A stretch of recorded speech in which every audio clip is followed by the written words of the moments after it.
मीकू वो लड़की जिसे कोई नहीं समझता था। मीकू एक साधारण सी लड़की थी, लेकिन उसकी जिंदगी बिल्कुल भी साधारण नहीं थी। वो बहुत शांत, बहुत कम बोलने वाली और अंदर ही अंदर बहुत कुछ महसूस करने वाली लड़की थी। घर में मम्मी पापा हमेशा अपनी अपनी चिंताओं में खोए रहते। मम्मी घर के काम और छोटी बहन भाई के पीछे भागती रहती। पापा ऑफिस की टेंशन लेकर आते और मोबाइल में खो जाते। मिकू कहीं बीच में दबकर रह जाती थी। जब भी वो कुछ कहना चाहती, उनके पास समय नहीं होता। जब वो हंसना चाहती, कोई उसके साथ नहीं होता। जब वो रोना चाहती, किसी को फर्क नहीं पड़ता। उसके भाई बहन भी उसे बस अजीब कहते और अपने अपने खेलों में व्यस्त रहते। मिकू की बातें, उसकी आदतें, उसके सपने किसी को समझ नहीं आते थे। स्कूल भी उसके लिए कोई खास जगह नहीं थी। वहां बच्चे हंसी ठट्ठा करते, ग्रुप बनाते, पिकनिक प्लान करते और मिकू हमेशा अकेली बैठकर अपनी कॉपी में तारों की आकृतियां बनाती रहती, जैसे उसे आसमान से गहरा रिश्ता हो। उसकी लाइफ इतनी बोरिंग और खाली लगती थी कि हर रात सोते समय वह बस एक ही दुआ मांगती, काश कोई तो होता जो मुझे समझता। पर सच ये था। फिर एक दिन मिकू की लाइफ में सब कुछ बदल गया जब उसकी लाइफ में आया नील। एक शाम मिकू बहुत रोती हुई ऑटो स्टैंड तक आई। घर में फिर झगड़ा हुआ था। मम्मी पापा ने कहा कि वो बेकार, बोझ और हमेशा उदास रहने वाली लड़की है। छोटी बहन ने कहा कि दीदी सब नाटक करती है और भाई ने हंस कर कहा कि इससे कोई दोस्त नहीं बनेगा। मिकू अंदर से टूट चुकी थी। वो ऑटो के पास बैठ गई। नील शांत खड़ा उसे देख रहा था। उसने कुछ नहीं पूछा, बस अपना रुमाल आगे बढ़ा दिया। मिकू की आंखें भर आईं। वह धीमे से बोली, मेरी लाइफ में कोई मुझे समझता नहीं। नील ने उसके पास बैठते हुए कहा, तो मेरी बात सुनो। अब तुम्हारी लाइफ में मैं हूं और मैं तुम्हें समझूंगा, हर दिन, हर बात, हर दर्द। मिकू ने उसे देखा। पहली बार किसी ने उसके दर्द को अपना कहा था। उस दिन से नील सिर्फ उसे छोड़ने लाने वाला ऑटो ड्राइवर नहीं रहा। वो उसका बेस्टू बन गया। वो लड़का जिसके सामने मिकू रो सकती थी, हंस सकती थी, खुद बन सकती थी, बिना डर के। नील अक्सर कहता, मिकू तुम्हारी लाइफ बोरिंग नहीं है, बस तुम्हें सही इंसान नहीं मिले थे। मिकू के दिल में पहली बार गर्माहट आई, जैसे कोई टूटी हुई जगह धीरे से जोड़ रहा हो। अब मिकू स्कूल जाते समय मुस्कुराती। ऑटो में बैठते ही नील उसे हंसा देता। नील कहानियां सुनाता, अपने सपनों के बारे में बताता और हर बार कहता, तुम अकेली नहीं हो मिकू, मैं हूं ना। वो घर में सब कुछ सह सकती थी, क्योंकि बाहर उसका एक अपना इंसान है। नील उसे घर छोड़ने के बाद बोला, अगर कोई दुनिया में तुम्हें नहीं समझता तो मुझे एक मौका दे दो, मैं तुम्हें हर चीज से ज्यादा समझ कर दिखाऊंगा। मिकू की आंखें भर आईं। मिकू की लाइफ में सब उसे डांटते थे, समझते नहीं थे, लेकिन एक ही इंसान था जो उसे समझता था, नील। उसे नील से बात करना अच्छा लगता था, उसका पास बैठना, उसकी चलते ऑटो में हवा महसूस करना। लेकिन घर वाले बहुत सख्त थे। वे मिकू को किसी से मिलने नहीं देते थे।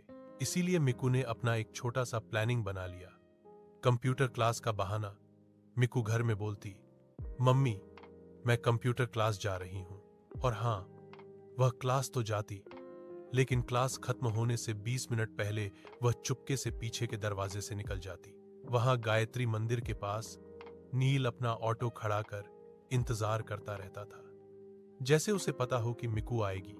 चाहे जितनी भी उदास हो, जैसे उसे मिकू पर पूरा भरोसा हो।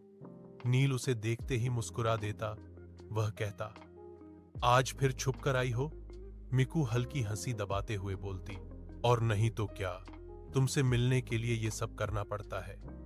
नील उसकी बात सुनकर धीमे से कहता, काश तुम्हें किसी से नहीं छुपना पड़ता, काश तुम्हें कोई रोकने वाला ना होता। कभी दोनों सड़क के किनारे बैठकर इडली वड़ा खाते, कभी नील उसे ऑटो में चक्कर लगवाता, कभी बस उसकी बातें सुनता, उन बातें को जो घर में किसी ने कभी नहीं सुनी। मिकू कहती, नील तुम मुझे क्यों इतने अच्छे लगते हो? नील मुस्कुराता और बोलता, क्योंकि मैं तुम्हें खोना नहीं चाहता। मिकू की आंखें भर आती। वो सोचती, ये लड़का सिर्फ ऑटो वाला नहीं, ये बहुत ही अच्छा इंसान है। नील कोई अमीर नहीं था, उसके पास बड़ी गाड़ी नहीं थी, लेकिन उसके पास सच्चा दिल था। मिकू जानती थी उसकी लाइफ में चाहे जितनी भी उदासी हो, जितनी भी तन्हाई हो, उसका एक नील है जो उसे समझता है, जो उसका इंतजार करता है, क्योंकि नील ही उसका अपना नील था। मिकू छुप छुप कर नील से मिलती थी। उसके लिए ये 30 मिनट ही पूरी दुनिया थे। लेकिन नील वह सिर्फ उसके साथ बैठकर मुस्कुराना नहीं चाहता था। वह चाहता था कि मिकू की जिंदगी सच में बेहतर बने। एक दिन नील ने मिकू को देखकर कहा, मिकू तुम बहुत टैलेंटेड हो, लेकिन घर वाले तुम्हें मौका नहीं देते। मिकू ने हैरानी से पूछा, मतलब?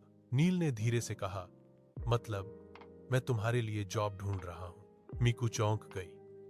नील ने उसकी आंखों में देखते हुए कहा, क्योंकि मैं चाहता हूं तुम अपने पैरों पर खड़ी हो, तुम्हारी लाइफ में कुछ अच्छा हो, और अगर तुम्हारा कोई नहीं है तो मैं हूं ना।